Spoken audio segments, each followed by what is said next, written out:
Welcome to English 4E. This is class 22.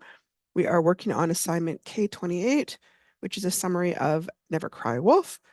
It is Monday, March 24th, and I am Jillian Percy. Hang on. There we go. Contact information. Both my Facebook and the YouTube are the same address, which is capital G, capital P, E-R-C-Y, space, capital W, A-H-S-A. If you have a question about an assignment, email me at jillian.percy@nnecschools.org. You can also call the studio, 1-800-465-7144 if you want to talk while I'm on the air about an assignment. Let's see here else. Always make sure to send assignments to studentwork@nnec.on.ca.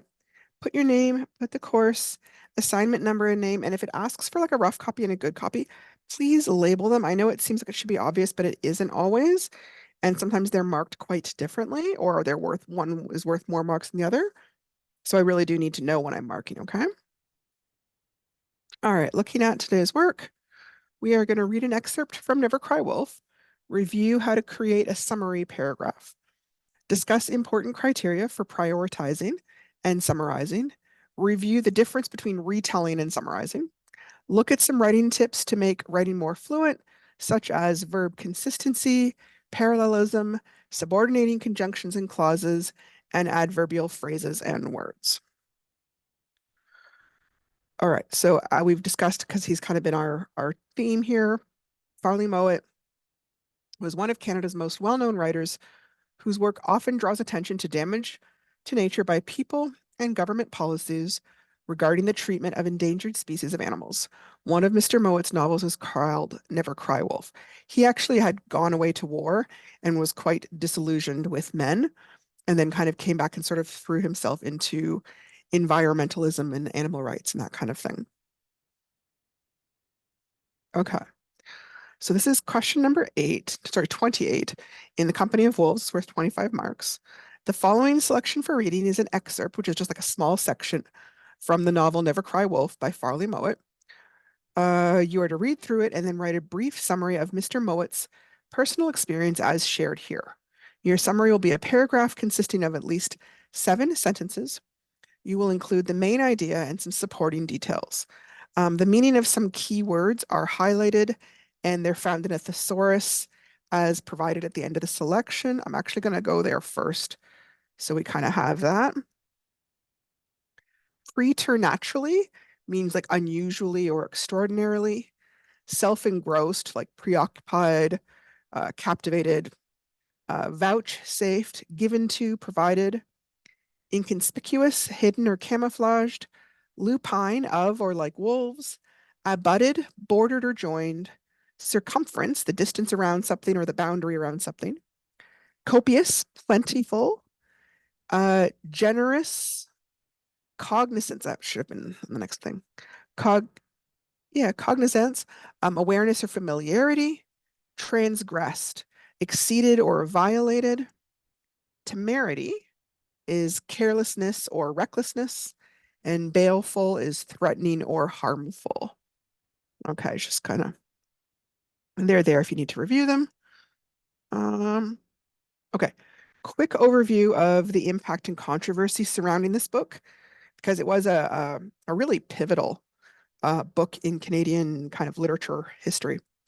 In 1963, nature writer Farley Mowat published Never Cry Wolf, an entertaining yet poignant tale of wilderness and wolves in the Canadian North. Loosely based on his own experience, under the employ of the Canadian Wildlife Service in the 1940s, Never Cry Wolf chronicled the exploits of a callow biologist on a quest to infiltrate lupine realms. Led to believe that wolves were bloodthirsty, rapacious killers, Mowat discovered a species marked by its inquisitive and affectionate traits.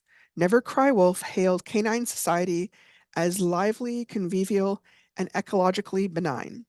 This article discusses the impact of Never Cry Wolf on perceptions of Canis lupus in North America, highlighting the contribution of a literary bestseller in revising public attitudes towards wildlife. Mowat's book was widely discussed in both scientific and popular circles, Prominent biologists derided Never Cry Wolf as pseudoscience.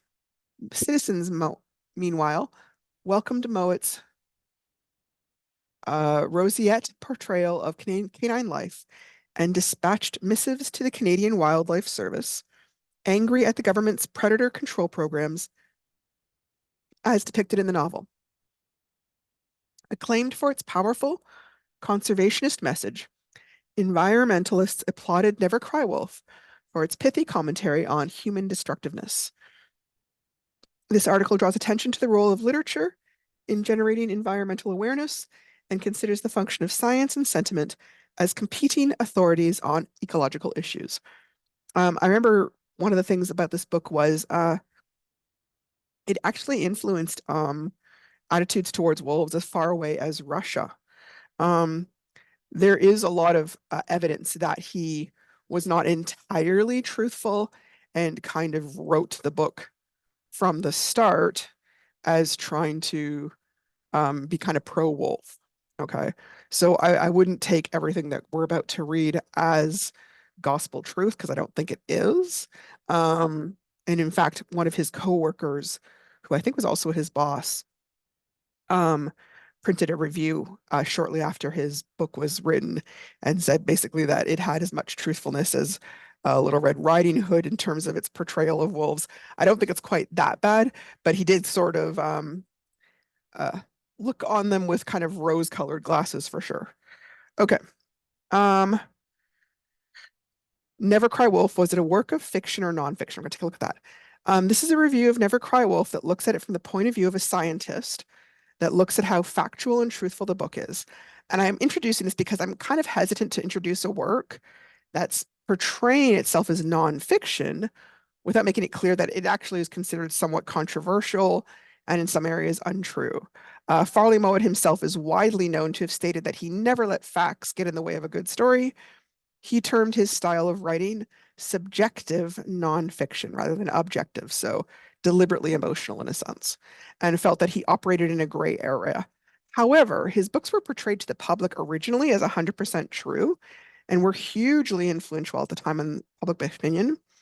And if you read, like if you do any kind of a Google search, you'll still see many, many articles regarding his book. And obviously from the point of view that it was 100% truthful. So hang on, I just wanted to kind of share this. Can I get it? Oh, as always. Hang on. All right, hang on a second. Sorry. For some reason, this always works a little bit better from Google Slides. But PowerPoint doesn't shut off on me in the middle of things. Hang on a second. I think this is the article. Oh,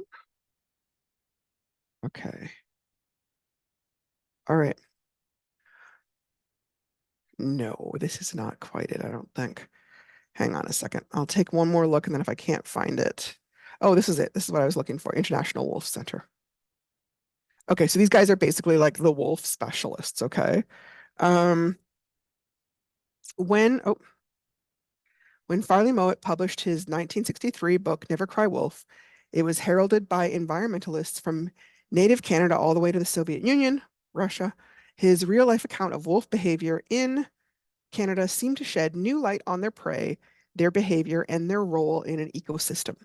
But was it actually a true story as he proclaimed? The answer is no. I firmly believe the book should be considered a work of fiction, said Dr. L. David Metch, a longtime wolf biologist and founder of the International Wolf Center. There's far too much evidence, including Mowat's own journals, to suggest otherwise. Mowat claimed, for example, that wolves lived mainly off small rodents, such as mice, and not hooved animals like deer or caribou. That is not true. To this day, Metch hears from people who think this is the fact. The mistakes Mowat made are still being spread as fact by members of the public, Metch said.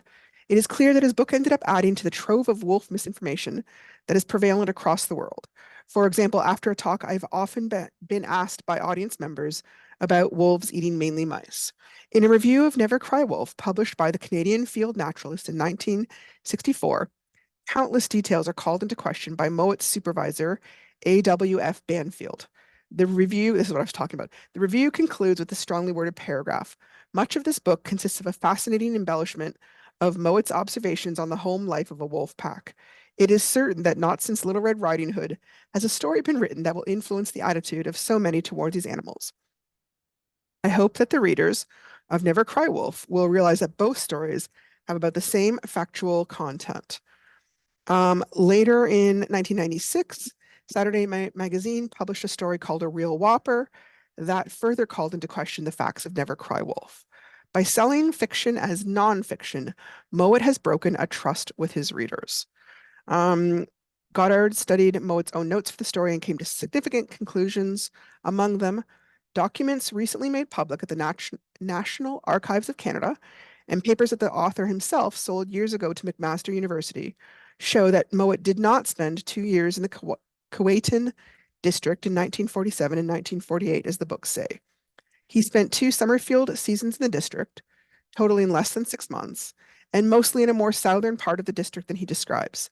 He did not casually drop in alone, which is how it's portrayed in the book, but traveled on both occasions as a junior member of a well-planned scientific expedition. He did not once, contrary to the impression he leaves, see a starving Inuit person. He did not once set foot in an Inuit camp. As for the authenticity of his wolf story, he virtually abandoned his wolf den observations after less than 4 weeks. Okay. So it did have a huge impact on society's perception of wolves, and he raised awareness about wolves. But just kind of want to know, that because as we're discussing things, he sort of personifies wolves and makes them sound a little bit like humans almost in a sense. Okay. So hang on. Okay, so here is an excerpt from Never Cry Wolf, which is a long novel. This is just a small part of it. Quite by accident, I had pitched my tent within 10 yards of one of the major paths used by the wolves when they were going to or coming from their hunting grounds to the westward. And only a few hours after I had taken up residence, one of the wolves came back from a trip and discovered me in my tent. He was at the end of a hard night's work and was clearly tired and anxious to go home to bed. He came over a small rise 50 yards from me, with his head down, his eyes half closed, and a preoccupied air about him. Far from being the preternaturally alert and suspicious beast of fiction, this wolf was so self-engrossed that he came straight on to within 15 yards of me and might have gone right past the tent without seeing it at all, had I not banged my elbow against the tea kettle, making a resounding clank. The wolf's head came up and his eyes opened wide, but he did not stop or falter in his pace. One brief sidelong glance was all he vouchsafed to me as he continued on his way.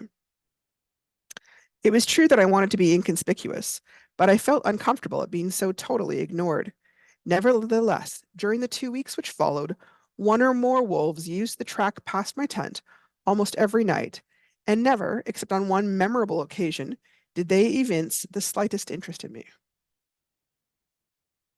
By the time this happened, I had learned a good deal about my wolfish neighbors, and one of the facts which had emerged was that they were not nomadic roamers, as is almost universally believed, but were settled beasts and the possessors of a large permanent estate with very definite boundaries. The territory owned by my wolf family comprised more than 100 square miles, bounded on one side by a river, but otherwise not delimited by geographical features. Nevertheless, there were boundaries clearly indicated in wolfish fashion. Anyone who has observed a dog doing his neighborhood rounds and leaving his personal mark on each convenient post will have already guessed how the wolves marked out their property. Once a week, more or less, the clan made the rounds of the family lands and freshened up the boundary markers, a sort of lupine beating of the bounds. This careful attention to property rights was perhaps made necessary by the presence of 2 other wolf families, whose lands abutted on ours, although I never discovered any evidence of bickering or disagreements between the owners of the various adjoining estates. I suspect, therefore, that it was more a ritual activity. In any event, once I had become aware of the strong feeling of property rights which existed among the wolves, I decided to use this knowledge to make them at least recognize my existence. One evening after they had gone off for their regular nightly hunt, I staked out a property claim of my own, embracing perhaps 3 acres, with the tent at the middle and including 100-yard-long section of the wolves' path. Staking the land out turned out to be rather more difficult than I had anticipated. In order to ensure that my claim would not be overlooked, I felt obliged to make a property mark on stones, clumps of moss, and patches of vegetation at intervals of not more than 15 feet around the circumference of my claim. This took most of the night and required frequent returns to the tent to consume copious quantities of tea. But before dawn brought the hunters home, the task was done, and I retired somewhat exhausted to observe the results. I had not long to wait. At 8:14 hours, according to my wolf log, the leading male of the clan appeared over the ridge behind me, padding homeward with his usual air of preoccupation. As usual, he did not deign to glance at the tent, but when he reached the point where my property line intersected the trail, he stopped as abruptly as if he had run into an invisible wall. He was only 50 yards from me, and with my binoculars I could see his expression very clearly. His attitude of fatigue vanished and was replaced by a look of bewilderment. Cautiously, he extended his nose and sniffed at one of my marked bushes. He did not seem to know what to make of it or what to do about it. After a minute of complete indecision, he backed away a few yards and sat down. And then finally, he looked directly at the tent and at me. It was a long, thoughtful, considering sort of look. Having achieved my object, that of forcing at least one of the wolves to take cognizance of my existence, I now began to wonder if in my ignorance I had transgressed some unknown wolf law of major importance and would have to pay for my temerity. I found myself regretting the absence of a weapon as the look I was getting became longer, yet more thoughtful, and still more intent. I began to grow decidedly fidgety, for I dislike staring matches, and in this particular case, I was up against a master whose yellow glare seemed to become more baleful as I attempted to stare him down. The situation was becoming intolerable. In an effort to break the impasse, I loudly cleared my throat and turned my back on the wolf for a tenth of a second to indicate as clearly as possible that I found his continued scrutiny impolite, if not actually offensive. He appeared to take the hint. Getting to his feet, he had another sniff at my marker, and then he seemed to make up his mind. Briskly and with an air of decision, he turned his attention away from me and began a systematic tour of the area I had staked out as my own. As he came to each boundary marker, he sniffed it once or twice, then carefully placed his mark on the outside of each clump of grass or stone. As I watched, I saw where I, in my ignorance, had erred. He made his mark with such economy that he was able to complete the entire circuit without having to reload once. He did it all on one tank of fuel. The task completed, and it had taken him no longer than 15 minutes, he rejoined the path at the point where it left my property and trotted off towards his home, leaving me with a good deal to occupy my thoughts. So we are going to summarize that. Quick reminder, the structure for a summary paragraph. Remember that we have that kind of hamburger format, right? So the top bun is your opening sentence, and it should introduce the main topic of the summary. The body is all the juicy bits, and it is the various important points in the plot or in the story, and they're usually given in chronological order. The closing sentence, this bottom bun down here, restates the topic or the main point of the summary paragraph. This structure is used like all through university as well as high school, so it's a really important structure to learn and to use kind of consistently. The assignment calls for 7 sentences, and I wanted to emphasize that 7 simple sentences versus 7 complex or compound sentences can make a big difference depending on like how much information you can get across. 7 simple sentences isn't going to explain everything in the kind of detail you might want, okay? So here's an example of Lord of the Rings. Very, very short summary. Gandalf the wizard visits a hobbit called Bilbo. He wants him to come on an adventure with a group of dwarves. Bilbo turns him down. Gandalf tricks him into coming anyways. At first, Bilbo is scared and not very helpful. He starts to be helpful in unexpected ways and gains courage. The book ends in a war that the dwarves and their supporters win. Now, anyone who's read The Lord of the Rings or watched the movies will know that leaves out huge amounts of information because with 7 sentences, I just don't have a lot, a lot of room. Now, obviously, you can go over 7 sentences, but I do notice a lot of people like hit 7 sentences and then they stop immediately. So I just kind of wanted to show the difference. Now, on the right-hand side, it's still 7 sentences, but there's 7 long, detailed, complex sentences. And you'll see I'm able to get a lot more information across in this paragraph. And this is kind of more what I'm looking for when you do a summary of this excerpt, okay? Gandalf the wizard visits a hobbit called Bilbo because he wants him to come on an adventure with a group of dwarves. Sentence number 1. Bilbo turns him down, but Gandalf tricks him into coming along anyways. Number 2.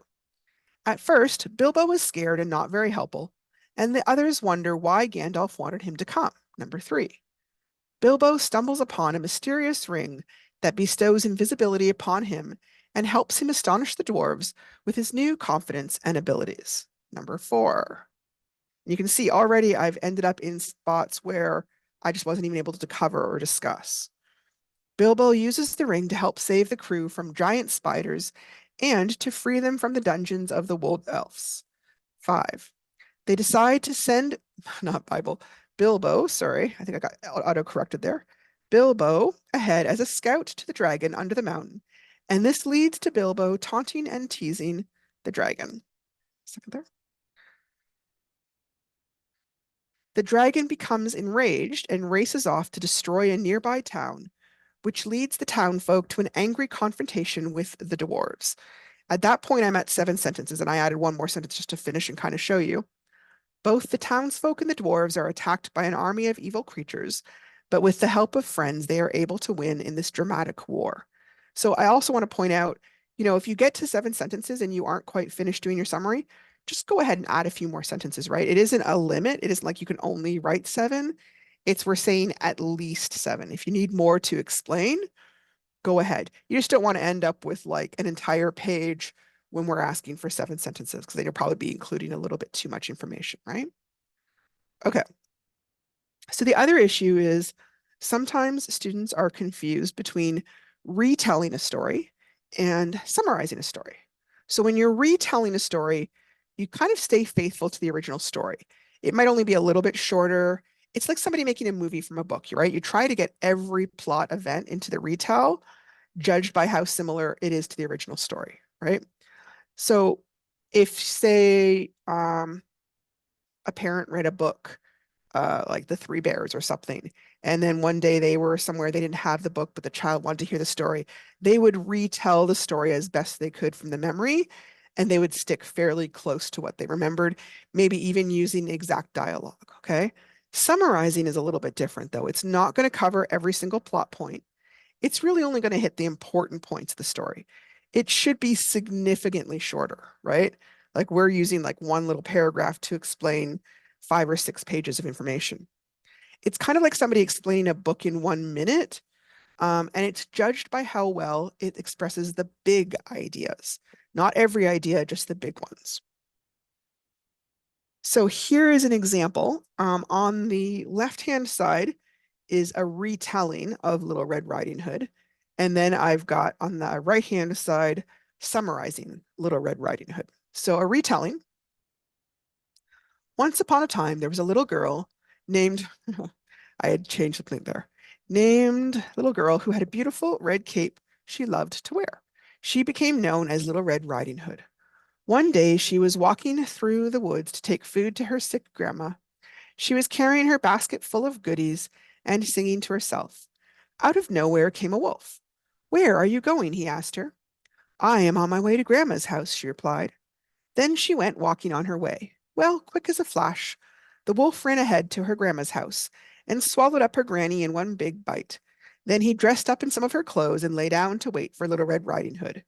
He couldn't wait to fool her into thinking he was her grandmother. When Little Red arrived, his eyes were closed and he was pretending to be asleep. He pretended to wake up and blinked at her sleepily.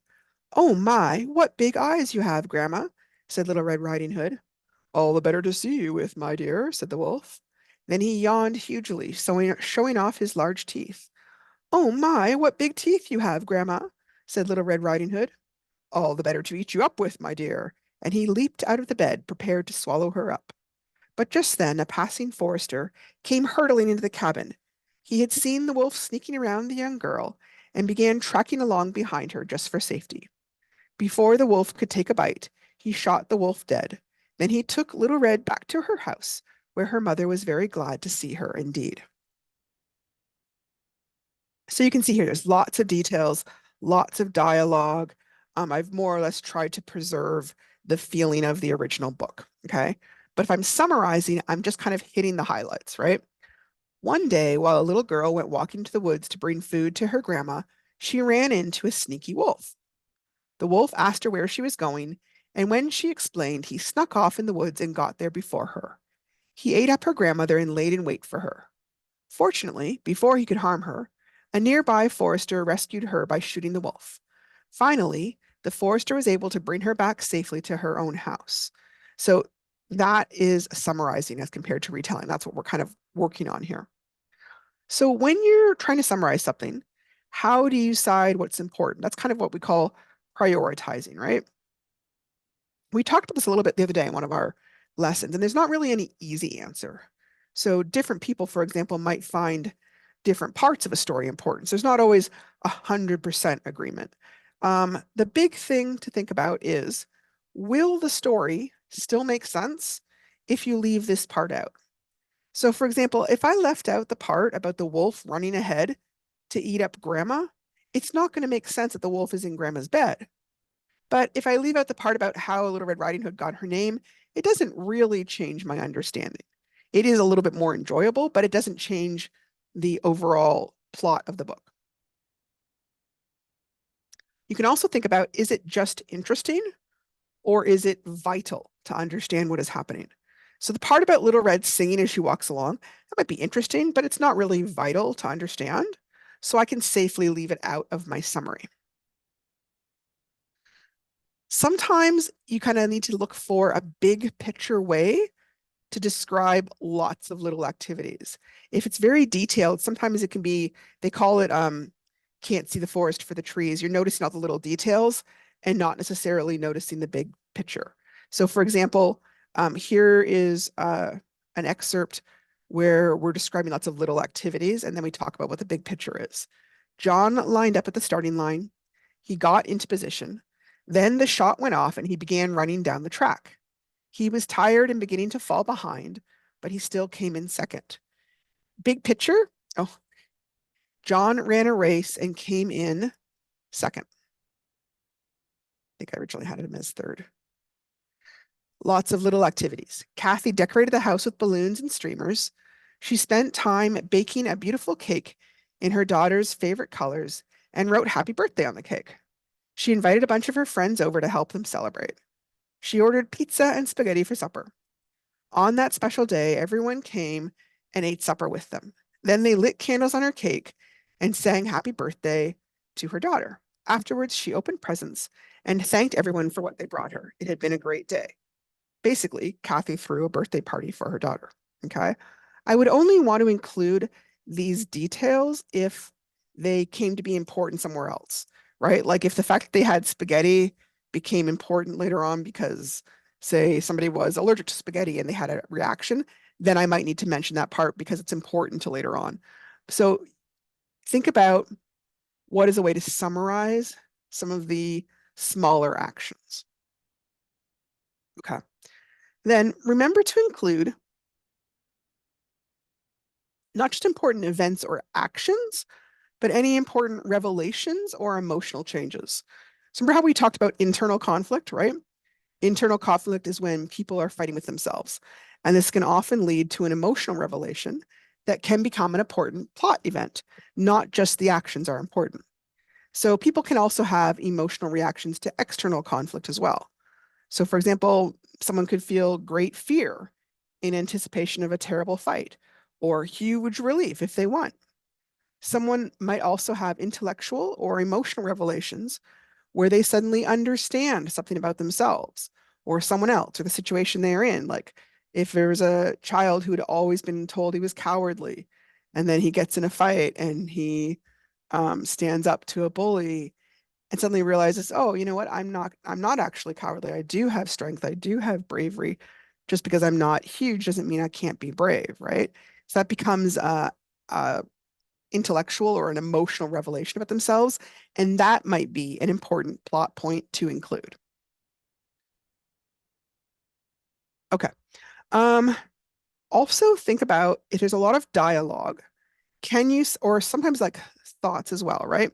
Can you summarize a lot of dialogue in just a phrase or two? So here is an excerpt from Lord of the Rings where Bilbo he's talking to himself, or initially he's talking to himself, but Gollum, who's kind of that scary creature, sort of overhears him, and it turns into something else, right? What have I got in my pocket? He said out loud. He was talking to himself, but Gollum thought it was a riddle, and he was frightfully upset. Not fair, not fair, he hissed. It isn't fair, my precious, is it, to ask us what it's got in its nasty little pockets? Bilbo, seeing what had happened and having nothing better to ask, stuck to his question. What have I got in my pocket? He said louder. Sss, hissed Gollum. It must give us 3 guesses, my precious. 3 guesses. Very well, guess away, said Bilbo. Handsies, said Gollum. Wrong, said Bilbo, who had luckily just taken his hand out again. Guess again. Sss, said Gollum, more upset than ever. I could summarize all that just by saying Bilbo talks with Gollum, and they get into a riddle match in which Gollum gets 3 tries to guess what is in Bilbo's pockets. So when you're looking at summarizing, think about what is kind of a big general way I can describe some of the details that are happening in the story. It also comes up with summarizing a lot of description into one bigger idea. So this is an excerpt from East of Eden by John Steinbeck. On the wide, level acres of the valley, the topsoil lay deep and fertile. It required only a rich winter of rain to make it break forth in grass and flowers. The spring flowers in a wet year were unbelievable. The whole valley floor and the foothills, too, would be carpeted with lupines and poppies. Once a woman told me that colored flowers would seem more bright if you added a few white flowers to give the colors definition. Every petal of blue lupine is edged with white, so that a field of lupines is more blue than you can imagine. And mixed with these were splashes of California poppies. These too are of a burning color, not orange, but gold. But like if pure gold were liquid and could raise a cream, that golden cream might be like the color of the poppies. When their season was over, the yellow mustard came up and grew to a great height. When my grandfather came into the valley, the mustard was so tall that a man on horseback showed only his head above the yellow flowers. On the uplands, the grass would be strewn with buttercups, with hen and chickens, with black centered yellow violets. And a little later in the season, there would be red and yellow strands of Indian paintbrush. These were the flowers of the open places exposed to the sun. There's a lot of intense details about the different types of flowers. It could easily be summarized. In wet weather, the spring flowers in the valley were vibrant and colorful: blue lupines, golden cauliflower, California poppies, yellow mustard, buttercups, and violets, as well as red and yellow groups of Indian paintbrush. It's a type of flower in the South. Um, okay, so I also want to talk about some writing tips. These are just some ways to make your writing a little bit stronger, a little bit smoother. One is using a consistent verb tense, which we're going to talk about, using parallelism when putting words or phrases in a series, which comes up a fair bit, I find, and then using subordinating conjunctions to show relationships between 2 clauses or ideas. So it's really important to use verb tenses consistently within a sentence and often within a paragraph as well. Consistent verb tense just means using the same type of verb whenever necessary within the same sentence or paragraph. It clearly establishes the time of the action being described. Shifting from one tense to another without a good reason is not only incorrect, but it's kind of confusing and distracting as well to your reader. Generally, the verb tense should consistently reflect whether its action is happening in the past, the present, or the future. So here's an example of an inconsistent verb tense. We were 7 miles from shore. Suddenly, the sky turns dark. In the first sentence, the writer's using the past tense with the verb were, but then he shifts to present tense with the verb turns in the second sentence. The tenses are inconsistent because both actions happen at the same time in the past. So to correct the inconsistency, make both the verbs the same tense. We were 7 miles from shore. Suddenly, the sky turned dark. It's really common in writing to be using past tense because obviously it's not present tense because it's already been written about. Sometimes you might be writing about the future a little bit, but past tense is really, really common to use. So here is some examples where we can look for the verbs and then correct any verb inconsistencies. This is definitely something to do when you're revising or editing your work, because this definitely does come up, okay? We were walking near the lake when a large moose appears ahead. So we're walking, sorry, hang on a second. We're walking is there. Were is a past tense verb, okay? So it happened in the past. But then we've got the word appears, and that is present tense. So I would want to change that to when a large moose appeared instead, because remember adding ed shows past tense, just ahead. When we ask the time, which is present tense, the cab driver told us it was after 6, and now they switched to past tense. So when we asked ed, the time. The man behind me was slurping soda and crunching candy. I am getting angrier by the minute. Okay, so he was slurping. Again, the was shows you that it was happening in the past. The slurping is showing you that it was a continuous action. Slurping and crunching were going on for a while, but the was shows you that it was happening in the past. So I am getting angrier. No, they were. I was getting angrier by the minute. Okay. Dr. Choi smiled and welcomes the next patient. Now, just for fun, I could change this into both present tense, right? Dr. Choi smiles and welcomes the next patient. It's just for writing, it's normally going to be the past tense, really, really commonly. Flat and rusty red, the Oklahoma prairie stretches for miles. Here's our verb, stretches. Here and there, an oil rig broke the monotony. So broke is past tense because present tense would be break, right? So again, I'm just going to change this into past tense. So they both are showing the same time frame. Whenever Fred practices the trombone, we covered our ears. So practices is present. I'm going to change it to past tense. Linda walked in without a word and flops down in front of the TV. So walked is past tense, flops is present tense. I'm going to change it to past tense. They were walking down Main Street when the lights go out. So I'm going to kind of stop here. Were walking. Remember that were shows it's happening in the past. Walking means it was going on continuously, but it doesn't mean that it was happening right then. When the lights go out, what's the past tense of go? This is one of those irregular ones. And I can't say goed. That doesn't make sense. I have to say went. Okay. I think what happens sometimes is the ing is fooling people and it makes them feel like it's a present tense format. My cousins questioned me for hours about my trip. I describe the flight, my impressions of Paris, and every meal I ate. So we've got questioned and ate as past tense, but then describe is current or present tense. So we're just going to add a D, and all of a sudden, yay, we've got our past tense. Cynthia collapses into laughter and made us all giggle. Okay, so made is our past tense verb, and collapses is our present tense verb, which we just change to past tense. Okay, so please do check your work for this. I do get this particular mistake coming up, and you do want to check it because I do notice it. All right. Parallelism. This is a little bit higher level writing skill, but it does come up when people are writing, and I just kind of wanted to discuss it with you so that you had this sort of a tool at your fingertips to make your writing sound stronger, okay?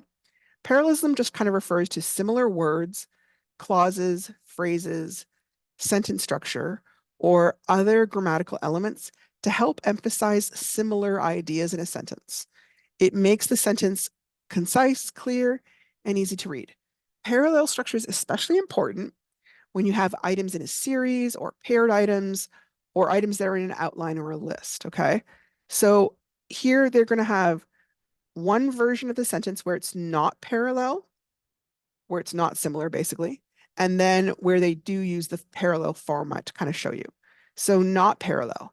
The business accepts cash, credit cards, and you can even pay with a check. Well, here we've just used one word, one word. Credit cards is kind of a compound word. Um, so we don't need a whole other kind of sentence here. It doesn't really make sense there. The business accepts cash, credit cards, and checks. So I've used a parallel format because we're doing these items in a series, right? Not parallel. She aspires to finish college and become an accountant. Sorry, she aspires to finish college, and becoming an accountant would be another goal. She aspires to finish college and become an accountant. I would say almost and to become an accountant, because then you're using the same kind of format with your verb to finish, to become. Not parallel. Lily likes eating M&Ms and to binge watch series on Netflix. Parallel, I could say Lily likes eating M&Ms and binge watching. So binge watching and eating both have the same verb ending. Lily likes to eat M&Ms and to binge watch series on Netflix. Here I tried to eat and to binge watch. They showed both ways just to kind of show you that there isn't just one right way to correct the sentence. Either way is correct, but having the verbs have consistency in that sense helps to make the sentence kind of easier to read and understand. Commas between items. Parallel structure should be used for items in a series, and be sure that 3 or more items are separated by commas, and you never put a comma after the last item. And the series could be words or phrases or clauses. So, for example, every Tuesday, Sheila has chemistry, anatomy, and sociology. So, 3 words in a series. Inadequate drainage, heavy rains, and leaky plumbing. So, these are our phrases. Inadequate drainage, heavy rains, and leaky plumbing can all contribute to a weak foundation. Some projects students will complete throughout the semester include interviewing an elder, designing an exercise routine, and leading a group activity in the nursing home. 3 clauses.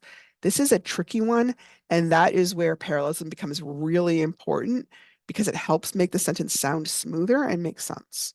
So interviewing, designing, and leading. They use the same verb format each time to help give the sentence some continuity, basically. Okay, so here we have some items that are not parallel. And how would we make them parallel? It says, I have always loved to cook, to clean, and also I like to make my own bed. My own bread, not bed. So to cook, to clean.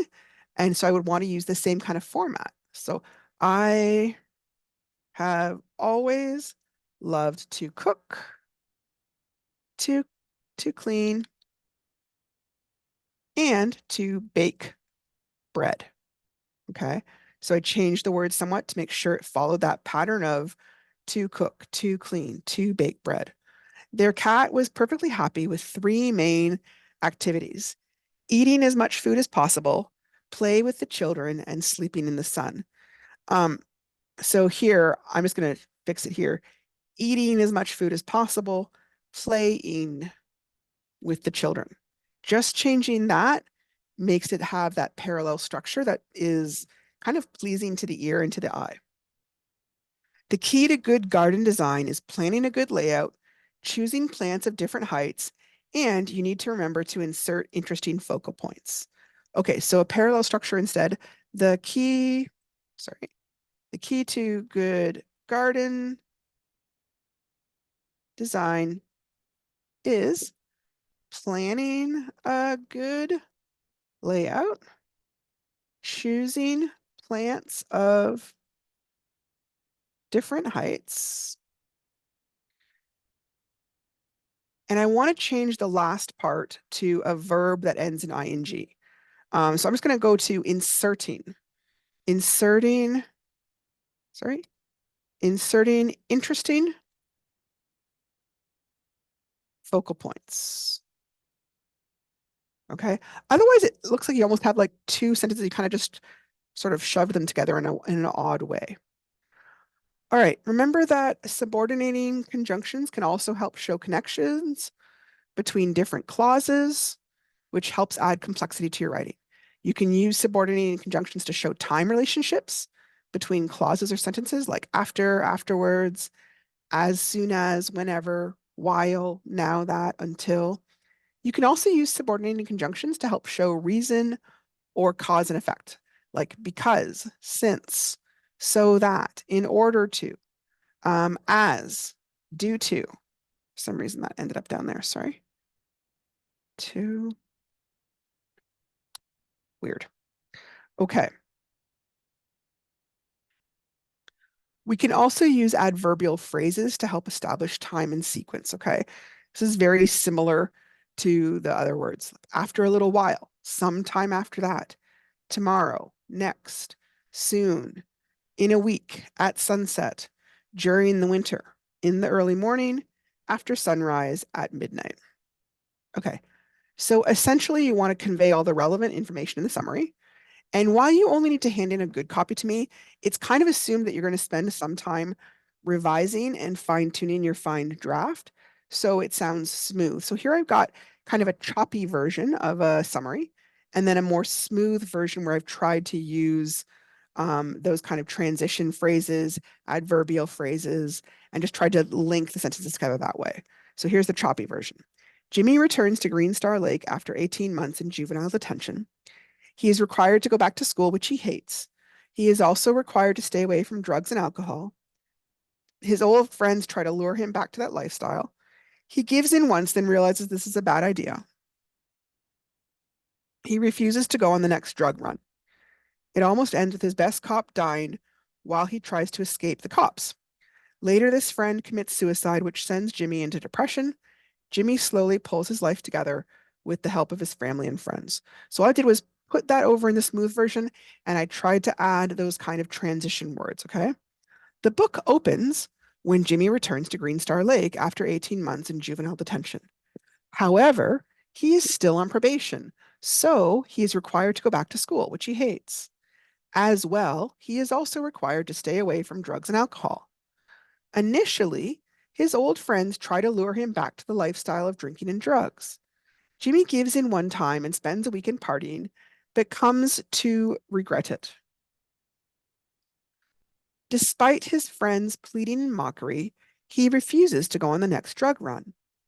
As his friend races from the cops across the ice, his best friend almost dies when he falls through the ice with his skidoo. I kind of changed that sentence a little bit. Jimmy risks death to pull him free from the ice and manages to save his life. Later, this friend commits suicide, which sends Jimmy into depression. By the end of the novel, Jimmy slowly pulls his life together with the help of his family and friends. So basically, you're just using those kind of phrases to help show time, to help show cause and effect, and to just kind of connect each sentence to another. So that's what I'm looking for with your summary of the excerpt from Never Cry Wolf. Remember, it's not the whole novel, it's just that little tiny bit that we've included in our unit.